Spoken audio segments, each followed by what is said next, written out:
Здравейте, приятели! Нашата културна одисея продължава.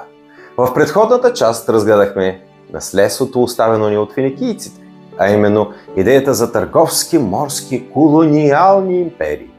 Колонии като мрежа, разпространяваща цивилизация. Също така финикийците дават на човечеството идеята за фонетичната азбука, позволяваща висока грамотност на широк спектър от населението. Фонетичната азбука е значително упростена в сравнение с предишните и може да бъде усвоена дори от граждани, които не са част от жреческия елит. И това изобретение позволява лесно всеки да се научи на четмо и писмо.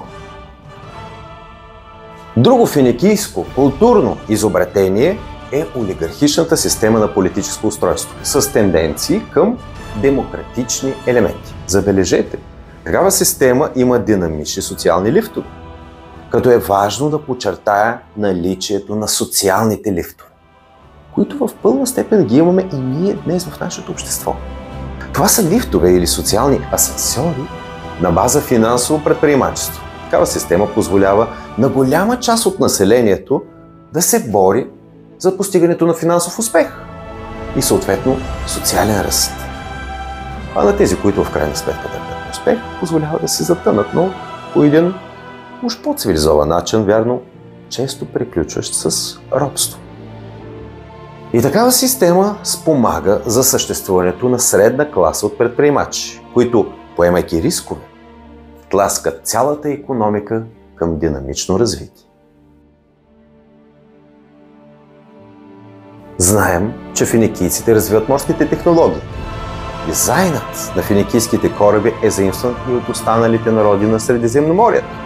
И техният напредък и развитие на хай-тек индустрии е именно благодарение наличието на средна предприемаческа класа. Съответно, финикийските идеи са необходимата база, на която възникват великите гръцки полиси и колонии. Гърците – периодът след бронзовия колапс. Него го определяме като тъмни векове. Тъмни са по отношение на нас днес, защото след колапса е затрита писмената култура. Съответно, няма никакви писмени паметници, които да хвърлят светлина какво се е случило тогава. И от колапса до приблизително 750-та година преди Христа писмени паметници не е имало. Чак 8 век преди Христа гърците заимстват финикийската фонетична азбука, добавяйки към нея и гласни, адаптирайки я към своята реч и съответно един от първите писмени паметници са Илиада и Одисея.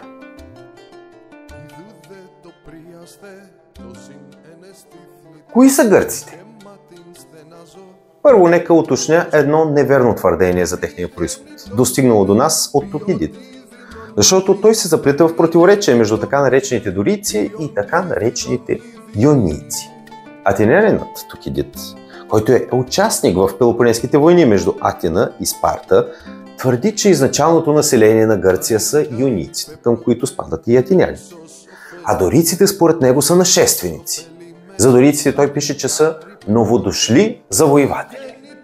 И по дорийци се има предвид спартанците, македонците, мегарците и различните им колонии. Като македонците дори не са ги считали за гърци изобщо, поради особени им планински диалекти нрави, но знаем, самият Тукидид е участник в войната срещу спартанците, така че колкото и старание да е полагал в посока безпристрастност, дори Тукидид се поддава на изкушението да опише неверни твърдения за противниковата страна.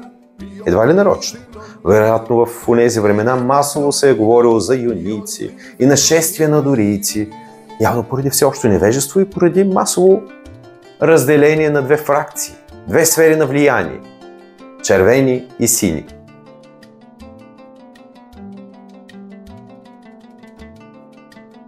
Обаче днес учените са на мнение, че никаква миграция на дорийци не е имало.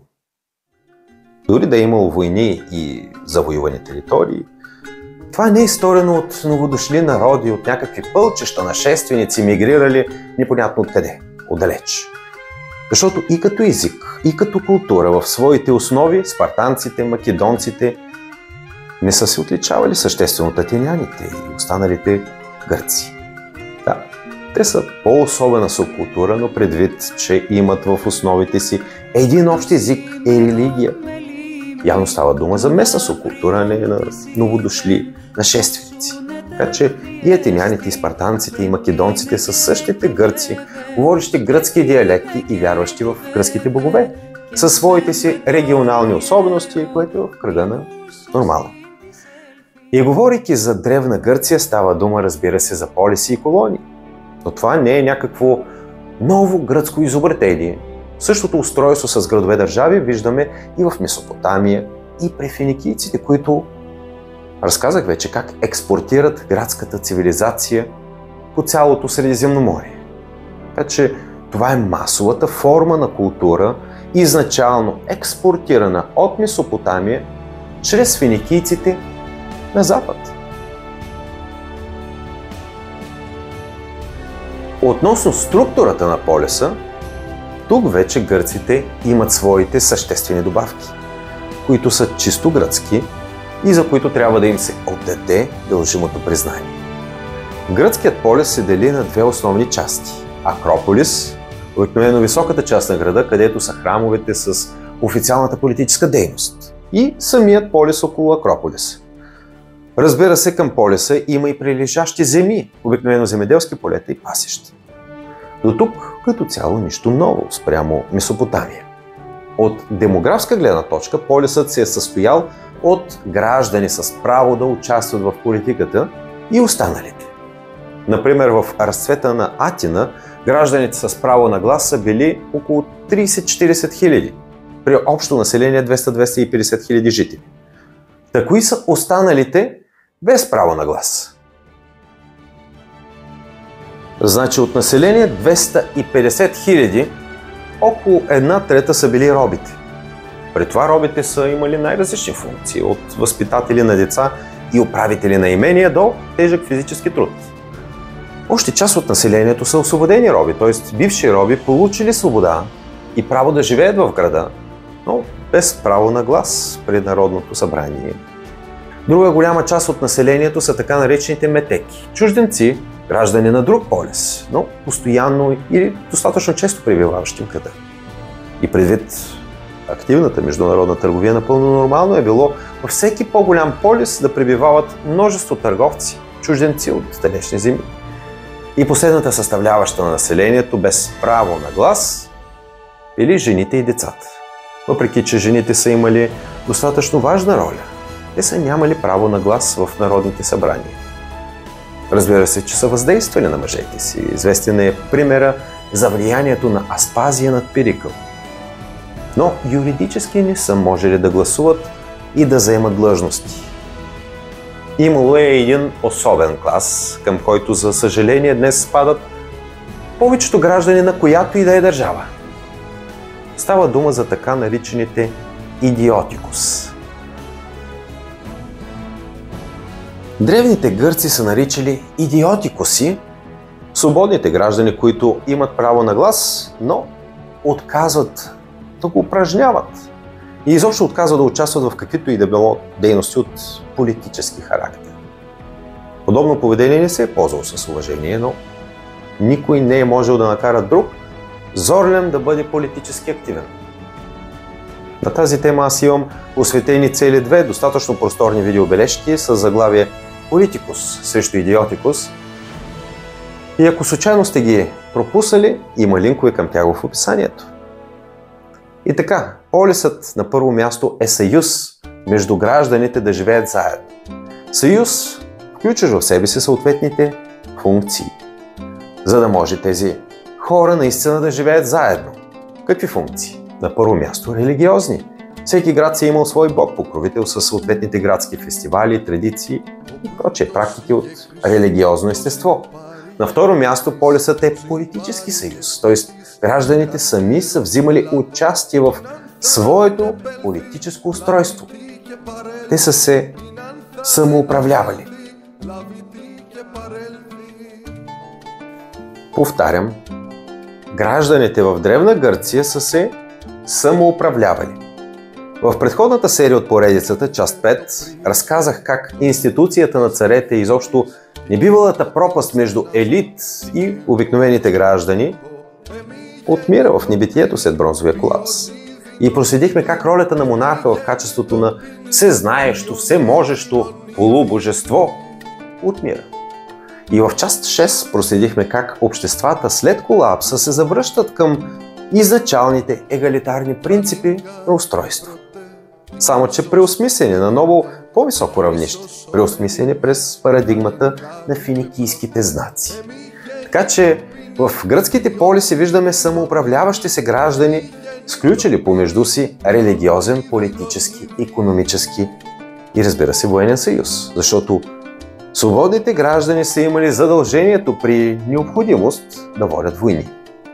И икономическите структури и механизми при избухване на войни моментално са се трансформирали в военни структури. И не на последно място, полисите са били символически съюзи, с общи герои на града, които са служили за вдъхновение на обща култура, писменост и изкуство. Например, Атина е имала квартал Керамик. В разположения там некропол са погребали всички паднали геройски велики войни. Това е било място за особена почет. И малките деца са били възпитавани да почитат и помнят героите. Говорейки за политическо устройство, трябва да спомена, че често са се правили реформи с законодателни изменения.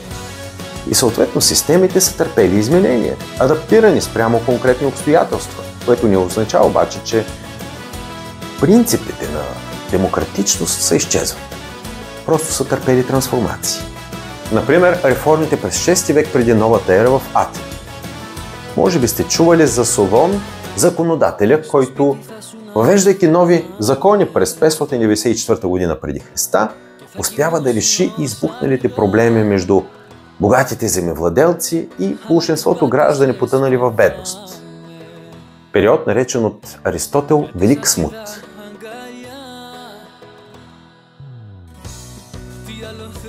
И какво прави Солон? Той поделя обществото на 4 класа, съгласно икономически показатели, измервани в меди, или на гръцки медиумус, което е около 50 литра. Първият клас са граждани, разполагащи с доход от поне 500 меди, или твърди или течни, като по твърди се имало предвид зърно, а течни ще рече маслиново масло. Този първи клас граждани е наричан пентакосиомидимни, 500-ци. Вторият клас граждани били с доход от поне 300 меди, наричани хипеи, кавалерия. Третият клас са имащите състояние, доходи от поне 200 меди, наричани зевгити. Това са гражданите, които в случай на война влизат в състава на хоплитите, пехотата. И най-ниският, четвърти клас граждани, наричани фети, по принцип не са били войници, но са взимали участие по време на война като гребци или са вършили някакви спомагателни дейности. Да копаят, да мъкнат провизии и прочие. И все пак, дори относително бедните граждани са имали право да гласуват при народни събрания и съдебни процеси. Ясно е, че високите административни постове са били заемани от гражданите от първите 3 съсловия, но в случая е важно да подчертая, че всички обществени прослойки, от най-богатите до най-бедните, са били въвлечени в политическата активност. Имало е социална спойка с иерархия, но също така и егалитаризъм, защото дори най-бедните взимат участие в народните събрания и съдебните заседания. Съответно, какви органи на управление са имали атиняните? Народно събрание с компетенции на законодателен орган. То е било способът за пряко волеизявление на всички граждани. Затова от изключителна важност е била риториката и способността да се убеждава с разумни аргументи. И за това именно в гръцка среда преуспяват личности като Перикъл, т.е. хора, които умеят да убеждават с пламенни речи и разумни аргументи. Другият орган на управление, Съвета на 500-те, е имал компетенция на изпълнителна власт.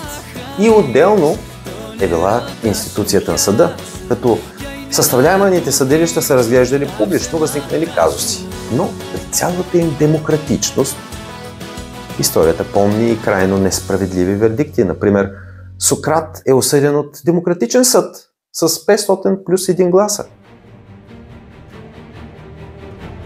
Така че казвам го сега и ще го повторя още няколко пъти в рамките на серията. Демократичните системи не са безгрешни и имат много недостатъци. И все пак има далеч по-неудачни системи. Знаем го това. Преди реформите на Солон са действали законите на Дракон, който в общи линии за всяко едно престъпление е предвиждал смъртно наказание. Днес до нас е достигнало едно описание от Плутарх, който пише, че когато възразили на Дракон, че за най-дребни нарушения предвиждал смъртно наказание, но и за крупни престъпления пак смъртно наказание, онзи утвърднал: дори и дребните нарушители заслужават смъртно наказание, а закоравелите престъпници заслужават нещо още по-страшно. Но тъй като не можала да измисли нищо по-страшно, затова предвидел едно и също за всички престъпници.